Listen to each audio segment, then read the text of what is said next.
Géraldine Gustin, bonsoir. Bonsoir.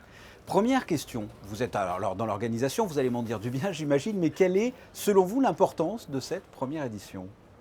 Alors cette première édition, ce qui est très important à retenir, c'est qu'aujourd'hui, on a réuni un écosystème d'acteurs qui souhaitent s'engager dans le développement de ces marinas vertueuses, de ces marinas intelligentes, qui vont nous permettre de rentrer dans un impact positif. Et cet écosystème s'est réuni autour du sujet de la protection de la biodiversité et de la protection des océans. Alors c'est une journée qui est organisée par Monaco Marina Management et j'ai le plaisir de m'y associer pour pour apporter l'impact de l'innovation qui vont donc nous permettre de développer ces marinas vertueuses. On va en parler dans quelques instants. Quel constat vous pouvez faire sur les marinas et l'environnement? L'environnement est souvent délaissé dans ce domaine? En fait, oui, malheureusement, c'est bien le cas, puisque un écosystème, oui, donc une thématique qui intéresse beaucoup d'acteurs, mais chacun apporte uniquement une partie de la solution.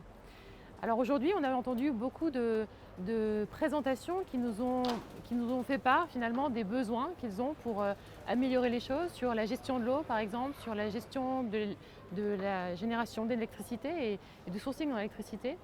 Donc on sent bien qu'il y a une volonté et que les solutions ne sont pas encore là, pas toutes là, mais on a beaucoup de jeunes sociétés qui apportent des solutions complètement innovantes et qui intéressent beaucoup à la fois les acteurs des marinas, les acteurs industriels, qui se disent qu'il y a des solutions très intéressantes à mettre en œuvre. Donc aujourd'hui, on n'est pas encore dans le marina de demain, mais on y travaille. On y travaille. Vous pouvez nous donner des exemples d'impact négatif d'une pollution de marina? En quoi les marinas polluent par exemple?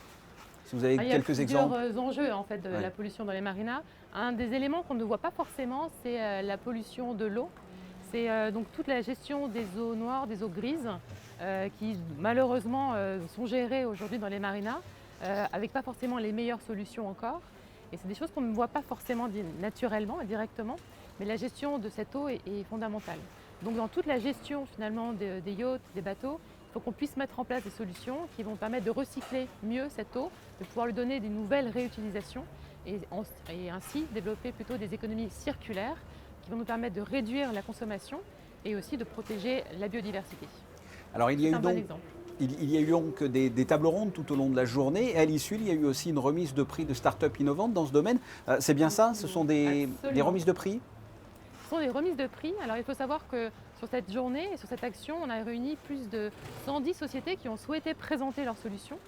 55 sociétés ont été sélectionnées dans un catalogue qui a été présenté en fait à l'ensemble des acteurs. Et puis on a organisé plus de 160 réunions entre industriels, investisseurs et start-up pour pouvoir à la fin définir quelles sont les sociétés qu'on souhaitait mettre en avant. Et c'est très intéressant puisqu'en fait on a réalisé un consensus meeting qui nous a permis de mettre en avant des thématiques qui sont pour nous fondamentales. Une d'entre elles est la biodiversité. C'est important de pouvoir préparer et développer les marinas de demain en réduisant l'impact qu'on va avoir sur l'écosystème et sur l'environnement. Beaucoup d'intérêt aussi pour ces sociétés qui nous permettent d'améliorer la gestion de l'eau. On a vu des sociétés très intéressantes sur la gestion des micropolluants par exemple. Donc beaucoup des initiatives portées par ces startups avec un vrai intérêt des acteurs industriels pour travailler avec ces entreprises-là.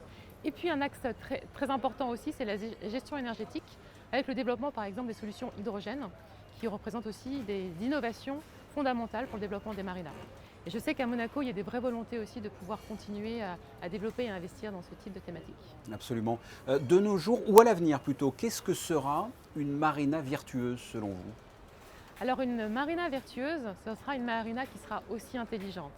C'est-à-dire qu'on aura la capacité à gérer les flux de personnes, de ressources, d'eau, de déchets, et les limiter au maximum ces déchets et aussi les réexploiter.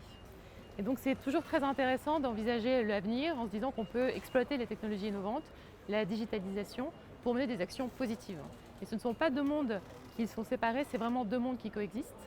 Donc une marina vertueuse, ce sera une marina qui va limiter son impact sur l'environnement, qui va mieux exploiter les ressources, qui va continuer de proposer des services aux personnes qui viennent dans les marinas, à ces amoureux de la mer, à ces amoureux des océans, dans dans une activité très vertueuse et faire en sorte aussi que ce qu'on va développer dans ces marinas vertueuses soit des modèles pour le développement d'autres zones urbaines qui continueront aussi à se développer avec une meilleure relation avec leur environnement. Voilà ce que l'on pouvait dire de cette première édition. Géraldine Gustin, merci. Merci infiniment.